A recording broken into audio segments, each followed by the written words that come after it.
இப்படி இவர்கள் கடத்திய பல கிலோ போதைப் பொருட்கள் பல வருடங்களாக, குறிப்பாக கடந்த 3 வருடங்களாக இந்த டீம் போதைப் பொருட்களை கடத்தி வந்திருக்கிறது. சுமார் 45 முறை அல்லது 50 முறை இந்த கடத்தலில் வெளிநாடுகளுக்கு இவர் கடத்தியிருக்கக்கூடும் என்று போலீசார் சந்தேகிக்கிறார்கள். இதன் மூலம் இவர்கள் 2000 கோடி ரூபாயிலிருந்து 3500 கோடி ரூபாய் சம்பாதித்திருப்பதாக தகவல்கள் கசிந்து வருகிறது. இந்த போதைப் பொருட்கள் மிக விலை உயர்ந்தவை. இப்போது கைப்பற்றப்பட்டிருக்கும் 50 கிலோ போதைப் பொருளே சுமார் 2000 கோடி ரூபாய் என்கிறது போலீஸ். இப்படிப்பட்ட நிலையில்தான் இந்த பொருள் பிடிபட்டிருக்கிறது. அதோடு இதை கடத்துவதற்காக வந்திருந்த 3 தமிழர்கள், அந்த 3 தமிழர்களை போலீசார் சுற்றி வளைத்து பிடித்து விட்டார்கள். அவர்கள் மூன்று பேருமே தமிழ்நாட்டைச் சேர்ந்தவர்கள். அதோடு இவர்களுக்கு முக்கிய தலைவராக இருந்தவர் ஜாபர் சாதிக். இவர்தான் திமுகவின் வெளிநாடு வாழ் அமைப்பு செயலாளராக இருந்து வருகிறார். இவரது தம்பி மைதீன் மற்றும் முகமது மைதீன் ஆகிய இருவரும் இந்த சம்பவத்திற்கு மிக முக்கியமாக தூணாக இருந்து இருக்கிறார்கள். இவர்களே இந்த கடத்தல் கும்பலுக்கு பாஸ். குறிப்பாக ஜாபர் சாதிக் தான் இந்த கடத்தல் கும்பலுக்கு பாஸ். இப்படி கடத்துவதற்காக இவர்கள் பல்வேறு துறைகளை உருவாக்கி இருக்கிறார்கள். இந்த பொருட்களை கடத்துவதற்காக ஒரு டிரான்ஸ்போர்ட் கம்பெனியை உருவாக்கி இருக்கிறார்கள்.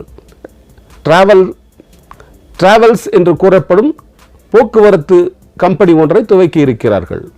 அதோடு இல்லாமல் வெளிநாடுகளுக்கு மருந்து பொருட்கள் மற்றும் உணவுப் பொருட்களை ஏற்றுமதி செய்யும் ஒரு நிறுவனத்தையும் இவர்கள் தொடங்கி அதை நடத்தி வந்திருக்கிறார்கள். இப்படி இது சம்பந்தப்பட்ட பல்வேறு துறைகளை இவர்கள் உருவாக்கி இருக்கிறார்கள் கடந்த 3 வருடங்களாக. இதன் மூலம் இந்தியாவிலிருந்து பல பகுதிகளுக்கும் இந்த போதைப் பொருட்களை கொண்டு சென்று வெளிநாடுகளுக்கு கடத்தி வந்திருக்கிறது இந்த சமூக விரோத கும்பல். அப்படிப்பட்ட ஒரு நிலையில்தான் இந்த 2000 கோடி ரூபாய் மதிப்புள்ள போதைப் பொருட்கள் போலீசார் கண்டுபிடித்து விட்டார்கள். இந்த 3 பேரை கைது செய்திருக்கிறது டெல்லி போலீஸ். இப்போது ஜாபர் சாதிக் மற்றும் அவரது தம்பிகள் 2 பேரையும் தேடி வருகிறார்கள் டெல்லி போலீஸும் தமிழக போலீஸும்.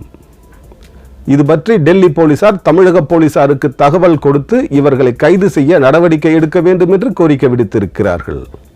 இந்த நிலையில்தான் ஜாபர் சாதிக்கும் அவரது தம்பியும் மற்றொருவரும் தலைமறைவாகி விட்டார்கள். இவர்கள் இப்போது எங்கே இருக்கிறார்கள் என்று சல்லடை போட்டு தேடி வருகிறது டெல்லி போலீஸ். தமிழக போலீஸும் தேடி வருகிறது. அவரது வீட்டில், அவரது பங்களாவில் உடனடியாக சரணடைய வேண்டும் என்று போலீசார் ஒரு நோட்டீஸை ஒட்டியிருக்கிறார்கள். விரைவில் அந்த வீடு சீல் வைக்கப்படும் என்றும் கூறப்படுகிறது. இந்த வீடியோ பிடித்திருந்தால் உங்கள் நண்பர்களுக்கு ஷேர் பண்ணுங்கள், லைக் பண்ணுங்கள், கமெண்ட் செய்யுங்கள். சித்தார்த் விஷன் சேனலை சப்ஸ்கிரைப் செய்து கொள்ளுங்கள்.